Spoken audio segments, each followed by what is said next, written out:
하나님의 은혜와 평강이 오늘 모든 분들에게 함께 하시기를 축원합니다. 지난주에 북한의 장성택이 처형이 되었다 그래가지고 세계와 한국이 아주 소란했습니다. 개인적으로 보면 고모부인데 권력이 아무리 중요하기로 그렇게 잔인하게 사람을 죽이고 공포정치를 하나 이런 생각을 해보면서 참 북한에 대한 기도를 하게 되었어요. 우리 동포인데 세상에서 저런 나라가 지금 없습니다. 500년 전쯤에 있었으면 이해가 될 만한 나라입니다. 법도 없고 미우면 다 잡아다가 죽이고 가두고 하나님이 빨리 북녘 땅을 하나님이 풀어주셔서 우리 동포들이 자유롭게 사는 시대가 와야 될 텐데 참 마음의 걱정이 많습니다. 북한이 한바탕 장성택의 사건으로 아주 소동이 일어나는데 이 권력이라고 하는 것은 이만큼 피도 눈물도 없고 굉장히 잔인하고 무서운 것이다 이렇게 볼 수가 있어요. 역사는 항상 이렇게 계속되는 권력 다툼과 또 고통이 이어진다고 볼 수 있습니다. 오늘 성경 말씀에 보면 우리 예수님이 마국간에 태어나셨던 그 첫 성탄의 때에도 이와 같이 권력으로 사람을 죽이고 미워하는 일이 세상에 많이 일어났어요.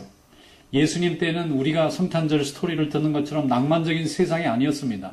어쩌면 지금보다도 잔인하고 무섭고 강력한 권력 다툼이 일어났던 그런 시대에 이 역사의 한순간을 하나님이 개입해 들어오셔서 인간에게 새로운 소망과 구원의 열매를 열어주신 줄로 믿습니다. 그래서 오늘 우리가 성탄절의 말씀을 한번 보게 됩니다. 동방박사들이 나타났는데 동방박사들이 예루살렘에 도착해서는 헤롯이 왕이 살고 있는 예루살렘 궁정을 찾아갔어요. 그리고는 물어보기를 여기에 유대인의 왕으로 나신 이가 어디 있습니까? 우리가 그분에게 경배하려고 동방에서부터 이렇게 보물을 가지고 왔습니다. 그러니까 그 말이 떨어지는 순간부터 예루살렘 궁이 벌컥 뒤집혔습니다. 그래서 헤롯 왕부터 온 궁궐에 있는 사람부터 백성들에 이르기까지 도대체 새 왕이 났다는데 어디서 난 거냐 아주 소란해졌어요. 자, 오늘 본문 말씀 한번 열어보겠습니다. 마태복음 2장 1절로 3절 말씀입니다. 시작. 헤롯 왕 때 예수께서 유대 베들레헴에서 나심에 동방으로부터 박사들이 예루살렘에 이르러 유대인의 왕으로 나신 이가 어디 계시냐? 우리가 동방에서 그의 별을 보고 그에게 경배하러 왔노라 하니 헤롯 왕과 온 예루살렘이 듣고 소동한지라 그랬습니다. 이 왕을 찾으러 왔다는데 왜 이렇게 소란해졌을까요? 동방 박사들이 왕을 찾으러 왔다고 말하는 순간에 제일 놀라고 충격받은 사람은 헤롯이라는 왕입니다. 왜 헤롯이 충격을 받았느냐면은 헤롯은 유대 사람을 통치하는 왕인데도 불구하고 유대 사람이 아닙니다. 그럼 이 사람은 어느 나라 사람이냐면은 에돔 사람입니다. 이두메라고 하는 나라 사람이에요. 근데 왜 남의 나라 사람이 유대 사람을 통치하게 되었느냐 하면은 로마가 유대를 강제로 무력으로 점령한 뒤에 통치를 해야 되는데 유대 사람들은 너무 개성이 강해서 잘 순종을 안 하려고 그래요. 그래서 로마에서 생각하기를 제 나라 왕을 뽑아놓으면 계속 반란을 할 거니까 남의 나라 왕을 데려다가 이 나라 왕을 시키면 서로 경제를 하느라고 다스리기는 좋겠다 싶어서 유대 사람들이 오랫동안 원수처럼 생각하는 이두메 출신의 헤롯이라는 사람을 분봉왕, 다시 말해서 왕으로 그냥 임명을 해버린 거예요. 황제가. 총독이 다스릴 수도 있는데 왕을 하나 데려다가 중간에 완충지대를 놓은 거예요. 그러니까 헤롯이라고 하는 가문은 하루아침에 그저 지방의 조그만 그 귀족이었는데 이스라엘이라고 남의 나라 왕이 된 거예요. 영국을 다스리는 왕을 프랑스 사람이 와서 하는 거랑 똑같고 한국의 왕을 일본 사람이 와서 하는 것과 똑같은 거예요. 그래서 헤롯에게는 정통성, 다시 말해서 내 나라 사람이 왕이 된다고 하는 것에서는 자격이 미달된 사람입니다. 그러니까 이 사람이 선택하는 방법은 겉으로는 유화정책, 이 사람들한테 막 선심공세를 해요. 그래서 성전이라는 게 헤롯의 성전을 만들었는데 성전이 아주 보잘것없었는데 그 성전을 황금으로 만들어서 솔로몬 궁궐의 2배나 크게 만들어서 선물로 줬어요. 그러니까 이스라엘 백성들은 성전을 너무 좋아하잖아요. 근데 헤롯이 만들어 놓은 성전이에요. 거기서 예배를 드리게 해놓으니까 그 예배 드리는 맛에 빠져서 사람들이 헤롯이 좋다 하는 헤롯파가 생겼습니다. 그러니까 예수님이 나중에 이 성전 허물어라, 그럼 3일 만에 내가 새로운 성전을 짓겠다 하신 이후에 사람들이 왜 열광을 했느냐면 헤롯이 지은 선심용, 백성들을 헤롯의 통치의 불만으로부터 이 관심을 비켜나가게 하기 위해서 선물로 만든 성전이었기 때문에 주님이 허물어도 된다고 말씀하신 거고, 그 실제 성전이 아니라고 말하는 사람도 많았다는 겁니다. 그래서 헤롯은 자나깨나 자기 권력을 누가 도전할까봐 굉장히 걱정하면서 사는 거예요. 그런데 유대인의 왕으로 나시니가 어디 있느냐 그러니까 깜짝 놀랐습니다. 이제 나를 제끼고 유대인들이 자기의 왕을 어디서 하나 뽑아왔나 보다. 그렇지 않고서 저 동방에서 도대체 이 박사들이 어떻게 알고 별을 보고 따라와서 예물까지 들고 올 수 있겠느냐. 그래서 헤롯은 그날부터 이제 불안하기 시작한 거예요. 그래서 자기 신하들을 다 불러 모아놓고, 야, 도대체 그리스도가 왕이, 이 유대인의 왕이 그리스도인데 그리스도가 나시는 장소가 어디냐 찾아봐라. 때는 이미 정해졌어요. 탄생했다고 하니까 지금 아기로 태어난 게 맞는데 장소가 어딘지 알아야 쫓아가서 잡아서 죽이든지 어떻게 할 거 아니겠어요. 그래서 이제 전부 다 모여가지고 성경을 뒤지기 시작했어요. 동방 박사들은 자기가 경배할 그리스도를 찾기 위해서 성경을 들여다보고, 헤롯은 그 아기를 찾으면 죽이려고 동상이몽이 시작이 됐어요. 그리스도가 나는 장소를 지금 찾는데 한 사람은 경배하려고 찾고 한 사람은 잡아 죽이려고 찾는 것입니다. 여러분, 성경이 믿음으로 보지 않으면요, 마귀도 쓰는 거예요. 악한 자가 쓰면 그걸 가지고 교회를 파괴시키고 또 믿음을 파괴시키는데 쓸 수 있는 겁니다. 왜냐하면 하나님의 말씀은 진리니까, 진리를 믿음으로 받아들이면 진리의 열매가 맺어지지만 진리를 믿음으로 보지 않고 속이는 마음으로 보면 사악한 결과가 나오는 거예요. 마태복음 2장 4절로 6절 말씀에 지금 그 과정이 이렇게 돼 있어요. 왕이 모든 대제사장과 백성의 서기관들을 모아 그리스도가 어디서 나겠느냐 물으니 이르되 유대 베들레헴이오니 이는 선지자로 이렇게 기록된 바 또 유대 땅 베들레헴아 너는 유대 거울 중에서 가장 작지 아니하도다.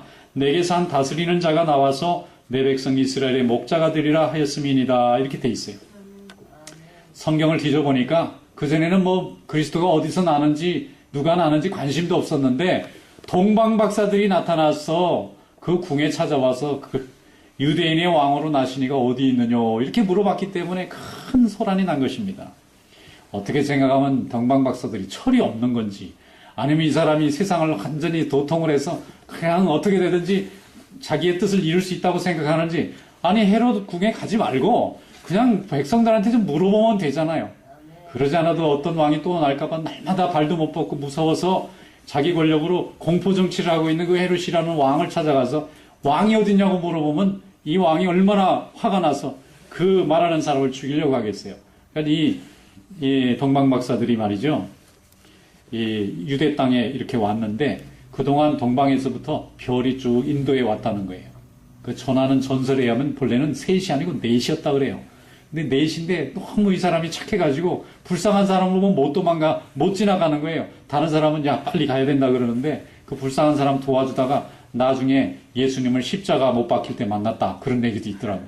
전설에 의하면 그래요. 네 번째 박사 얘기인데, 이 세 동방 박사는 이 유대 땅에 딱 들어왔는데 별이 갑자기 사라진 거예요. 별을 보고 방향을 잡으려면 낮에는 볼 수 없었을 거고 밤에 봤을 겁니다. 그러니까 낮에는 쿨쿨 자고 밤만 되면 일어나서 이제 별 보고 야간 이동하는, 야간 행군을 한 거예요. 그래서 유대 땅까지 왔는데 유대 땅에 오니까 밤에 별이 안 보이는 거예요. 그동안 따라왔던 별이 사라졌어요. 그 왜 사라졌을까? 그건 알 수 없습니다. 그 사라졌기 때문에 방향을 모르니까 이 박사들이 고민하다가 그래도 이 나라의 통치자인 왕궁에 가면 모든 정보가 있을 테니까 혹시 거기 가면 새로운 왕이 태어나서 왕궁에 태어났을 수도 있고 저 평민의 집에 있을 수도 있지만 그래도 왕궁에 태어나지 않을까? 이렇게 생각을 해서 왕궁을 찾아간 건데 그게 말하자면 호랑이 굴에 자기도 모르게 들어간 거예요. 이제 이 사람들이 사느냐 죽느냐는 완전히 헤롯 왕의 마음에 달렸어요. 다 잡아 죽이면 다 죽습니다. 살려주면 사는 건데 이 하나님께서 역사를 하셨는지 헤롯 왕이 너무 이 아이를 찾아서 죽이고 싶은 마음에 자기 먼저 혼자 생각을 한 겁니다. 자기가 가서 찾으러 가면 도망가면 또 못 잡잖아요. 그러니까 살살 이렇게 이 박사들을 이렇게 이용해서 먼저 찾으면 빨리 연락을 해달라. 빨리 연락을 해주면 내가 쫓아가서 그 아이에게 경배를 하겠다 그랬지만 사실 경배하려고 하는 게 아니라 죽이려고 하는 거죠. 그래서 같이 모여서 베들레헴이라는 동네를 찾아냈습니다. 여러분, 베들레헴이라는 동네는 미가서에 나옵니다. 예수님이 탄생하기 전인 500년 전에 유대라는 나라에 미가라는 선지자가 있었는데, 이 미가라는 선지자가 베들레헴에서 그리스도가 태어날 것이라는 것을 예언했어요. 구약의 예언자였던 미가라는 사람이 그때 하나님의 말씀을 전할 때 미가의 조국인 유대는 굉장히 도탄에 빠진 그 어려운 시절이었습니다. 어느 시대든지 어느 나라든지 강자와 약자가 늘 있습니다. 그런데 강자들이 아량을 베풀고 약자들을 잘 이렇게 따뜻한 마음으로 대해주면 살기가 좋은 세상이 됩니다. 그런데 반대로 강자들이 악한 마음이 되어져서 가난한 사람, 힘없는 사람들을 계속해서 핍박하고 착취하면은 아주 흉흉하고 살기 어려운 나라가 됩니다. 근데 미가라는 선지자가 복음을 전하고 설교할 때 나라가 아주 나빠지는 때였어요. 그래서 사람들이, 힘 있는 사람들이 양심도 사라지고 하나님 두려워하는 마음도 사라지고 강한 사람들이 약한 사람들을 너무 핍박하니까 나라가 도무지 살아갈 수 없는 도탄에 빠지는 세상이 되었어요. 그때 미가는 하나님의 말씀을 들고 성전 앞에서, 거리 앞에서 사람들에게 설교로 하나님의 말씀을 전했는데, 이 말씀을 요약하면 사회의 정의를 회복하라는 거예요.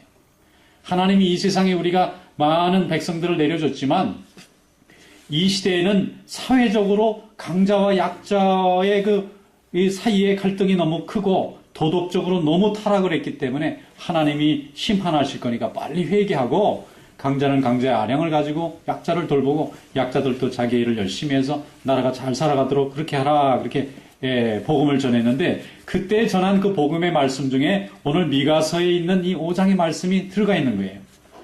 그건 뭐냐 하면은 이 예루살렘은 강자를 대표하는 거고, 그 다음에 베들레헴은 약자를 대표하는 거예요. 근데 그 약자를 대표하는 베들레헴에서 이스라엘을 다스릴 목자가 나온다고 얘기한 것입니다.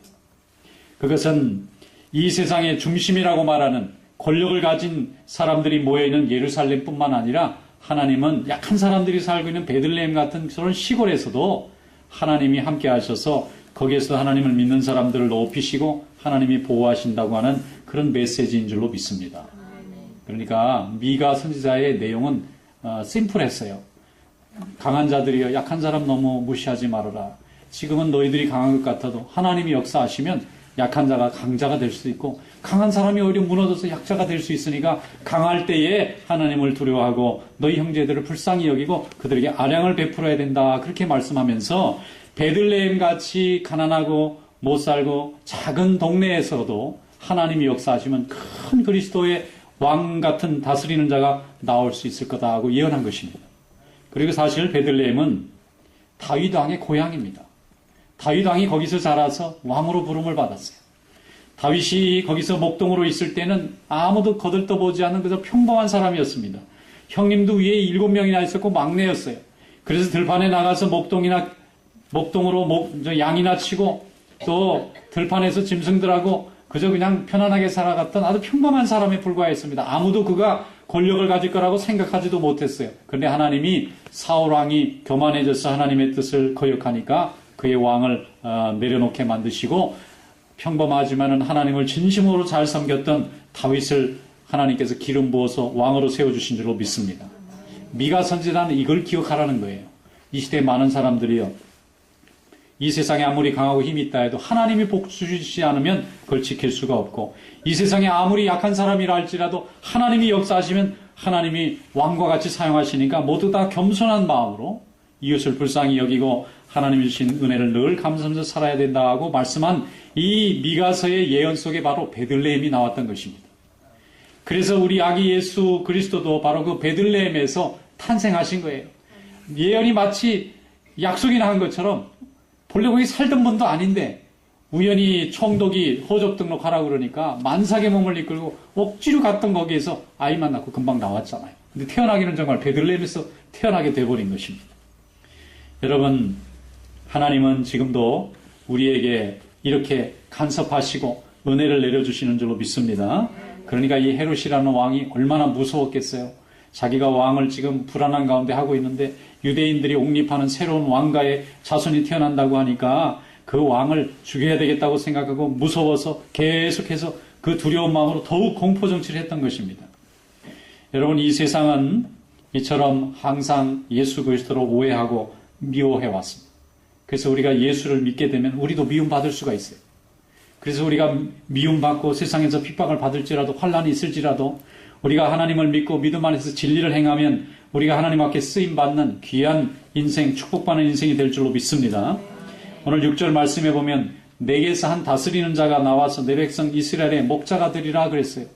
여기 왕이라고 돼 있지 않고 목자라고 돼 있어요. 왕은 통치하고 지배하는 사람입니다. 그러나 목자는 기르고 보호하는 사람이에요. 양을 기릅니다. 또 양을 보호합니다. 그게 목자의 사명이에요.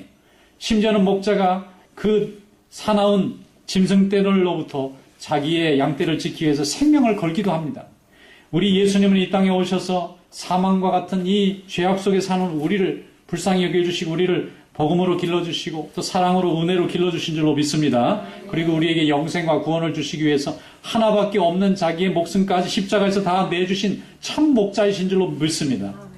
그래서 여기에 예수님께서는 우리를 세상의 사람들과 같이 공포와 또 힘으로 다스리지 아니하고 예수님은 은혜와 사랑으로 우리가 감격하여 감사해서 하나님을 섬기도록 그렇게 만드신 것입니다. 그래서 나중에는 자기 양떼를 위해서 스스로 목숨을 버리는 목자와 같이 우리 모든 인류들의 죄를 위해서 우리의 고통을 위해서 스스로 십자가에 오르사 마지막까지 우리를 위해서 희생하시고 우리의 구주가 되신 줄로 믿습니다. 그래서 빌라도가 예수님을 붙잡아서 물어봤던 첫 번째 질문이 있어요. 그게 뭐냐면 네가 왕이냐? 이렇게 물어봤어요. 그러니까 예수님이 그래 나는 왕이다 그랬어요. 그러니까 빌라도가 나는 황제로부터 임명받은 총독의 권력이 있는데 넌 왕이면 너의 권력은 어디 있느냐고 물어봤어요. 너의 백성은 어디 있고 너의 군대는 어디 있느냐?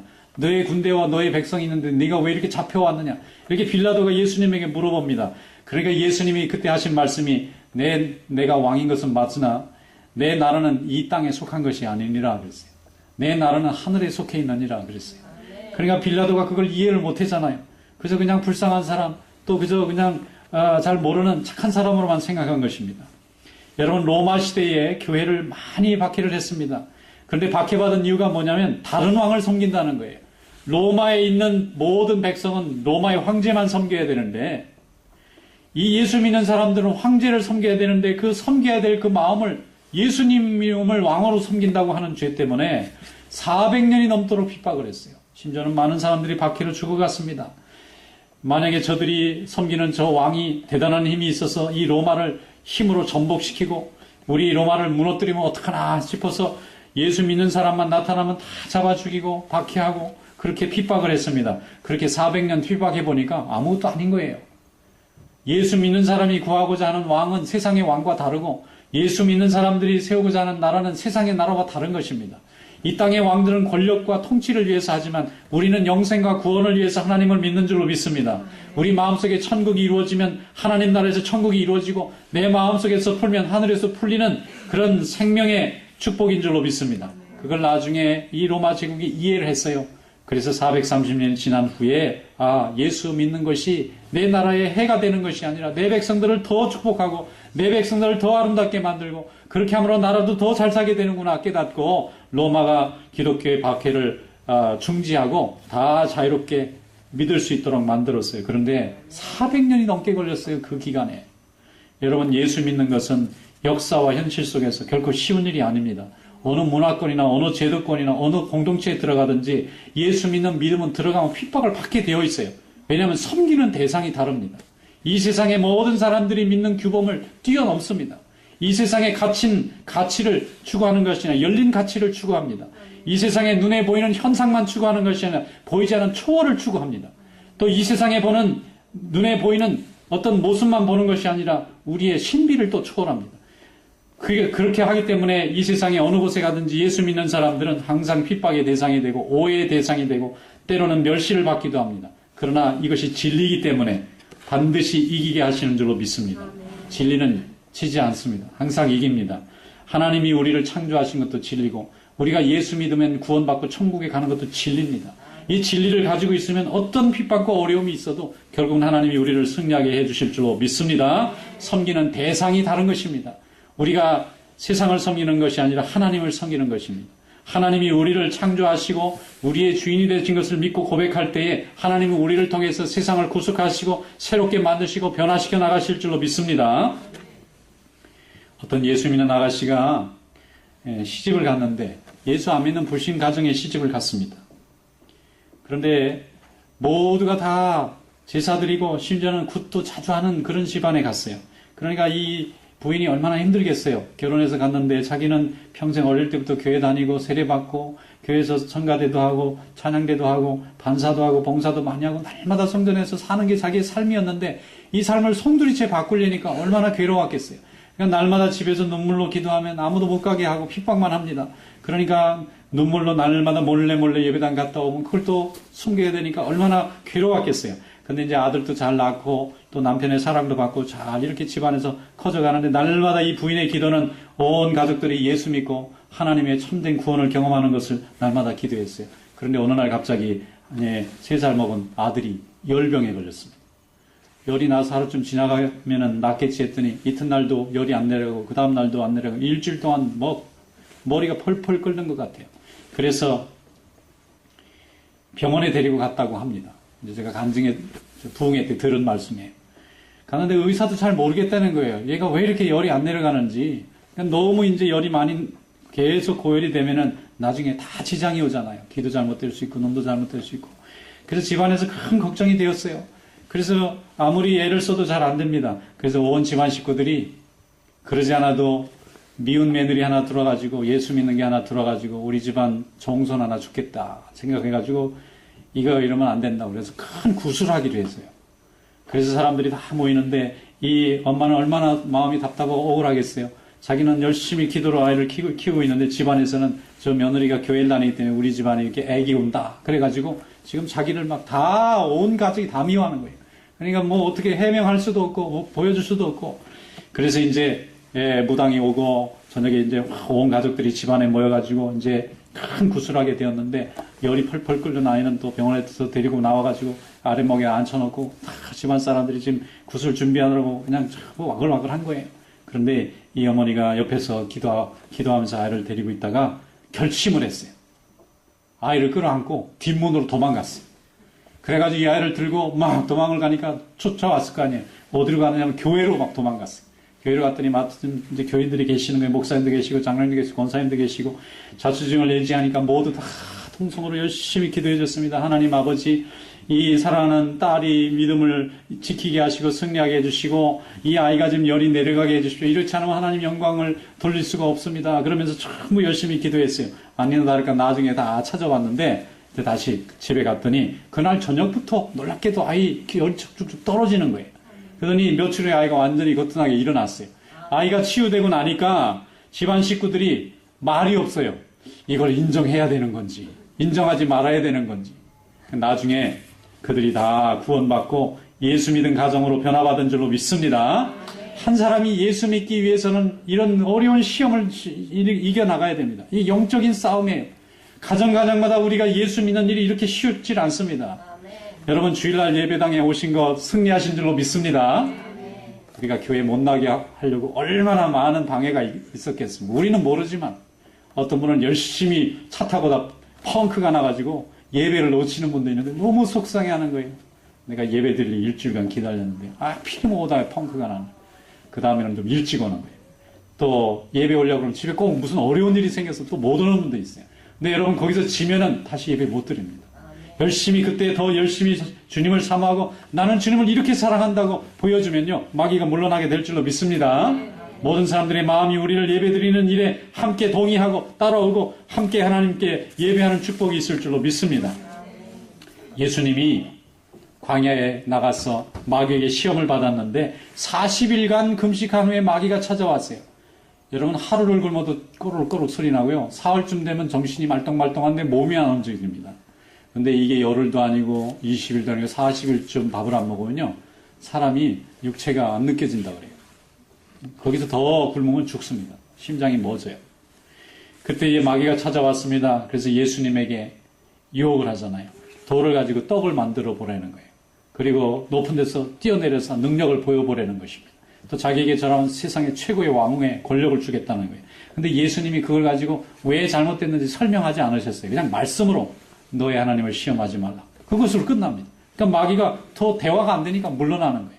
여러분, 마귀하고는 대화하는 게 아닙니다. 하나님의 말씀을 들고 나오는 거예요.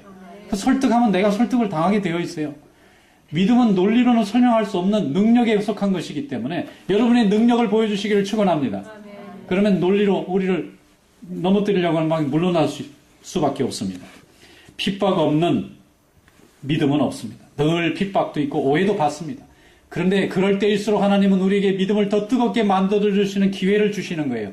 내가 하나님을 얼마나 더 사랑하는지, 내가 얼마나 하나님 말씀을 더 사모하는지, 얼마나 하나님의 사랑에 거하고 싶은지 보여주시기를 축원합니다. 그러면 우리를 핍박하는 모든 환경과 조건들은 다 물러나게 될 줄로 믿습니다.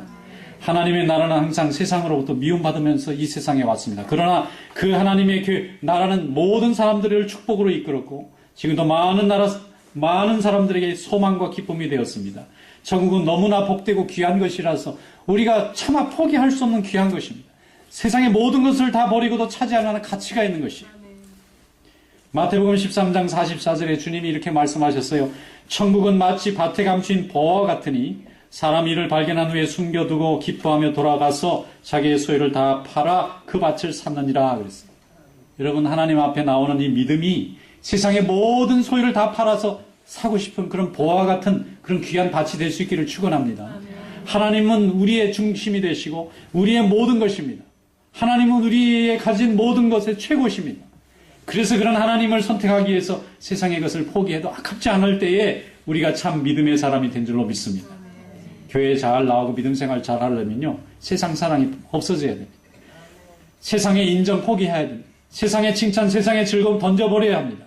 그게 아직 내 안에 남아있으면 내가 믿음 생활할 때 자꾸 방해가 되고 그것 때문에 자꾸 모순이 찾아오고 그것 때문에 양심이 괴롭고 괴리감 속에서 삽니다. 이 두 주인을 섬기는 자의 고통이에요. 마태복음 6장 26절에 주님이 말씀했습니다. 한 사람이 두 주인을 섬기지 못할 것이니 혹 이를 미워하고 저를 사랑하거나 혹 이를 중히 여기고 저를 경히 여김이라. 너희가 하나님과 재물을 겸하여 섬기지 못하느니라 그랬어요. 재물은 세상을 대표하는 말씀이죠. 예수님 사랑하면 세상 사랑은 줄어들어야 정상이고, 예수님을 너무 사랑하고 믿음이 우리 신앙생활에서 가장 중심을 차지하게 되면 세상의 주변적인 것은 나의 마음을 흔들 조건들이 되지 못합니다. 그런데 아직도 세상의 모든 일들이 내 마음을 흔들고 자꾸 움직이고 있다고 하는 것은 내 사랑이 아직도 세상에 더 많이, 내 발이 더 옮겨져 있다고 하는 것입니다. 결혼을 해서 제일 행복한 부부가 어떤 부부일까요? 자기 남편이 자기를 제일 사랑한다고 믿고 자기가 자기 남편을 제일 사랑하는 부인이 세상에 제일 행복한 사람. 반대로 자기 아내가 자기를 제일 사랑한다고 믿고 자기 아내를 자기가 제일 사랑하는 남편이 세상에서 제일 행복한 사람입니다. 근데 결혼했는데 자기 남편보다 옆집 사람이 더 사랑스러워 보이면 이게 이제 불행한 사람이에요. 그렇다고 건너갈 거예요? 건너올 거예요? 그러면 망하는 거 아니에요, 서로 다. 그거 얼마나 불쌍한 존재입니까? 그러면 사랑하는 사람하고 살았어야지, 사랑하지 않는 사람하고 살면서 사랑하고 그리워하고 있으면 어떡하는 거예요? 그러면 아무것도, 자녀도 생산할 수 없고 가정의 그 축복도 누릴 수가 없잖아요. 두 마음을 가지고 있으니까 얼마나 고통스럽겠어요. 여러분, 세상을 사랑하는 마음이 하나님 사랑하는 마음보다 앞서지 않는 그런 아름다운 믿음 될 수 있기를 축원합니다. 하나님을 믿는 믿음은 오직 주님이 내 마음의 중심이 되시고 내 인생의 주인이 되어야 합니다. 그래야 하나님이 내게 주신 축복과 구원을 잃어버리진 않습니다. 오직 아기 예수만을 바라보며 찾아가는 동방박사가 행복한 사람이에요. 그들에게는 기쁨이 있었어요. 조의가 있었어요. 오버웰밍했어요. 기쁨이 충만했어요. 그러니까 헤롯궁까지 가죠. 어떻게든지 예수님이 태어난 장소라도 알아야 되니까 자기가 잡혀 죽는 데를 가고 있는 건지 자기를 미워하는 데 가고 있는 건지 그런 걸 생각할 여를도 없어요. 오직 예수님에게 자기 인생에 한 번 만날 수 있는 예수님에게 경배하고 예물을 드려야 되겠다는 이 마음 하나로 가니까 헤롯이 죽일 수 있는 궁궐까지 들어갔는데도 하나님이 역사하셔서 풀려나게 하고 또 돌아가려니까 꿈에 다른 길로 어나더 루트로 가라 그래가지고 살려주시고 세상에서 제일 불행한 사람이 헤롯 아닙니까? 아니 아기 예수가 무슨 헤롯을 죽이겠어요? 그리고 아기 예수가 한 나라의 왕 되려고 태어나셨어요? 온 세상의 왕이 되시려고 했는데 그 작은 나라 왕에서 뭐 하겠어요?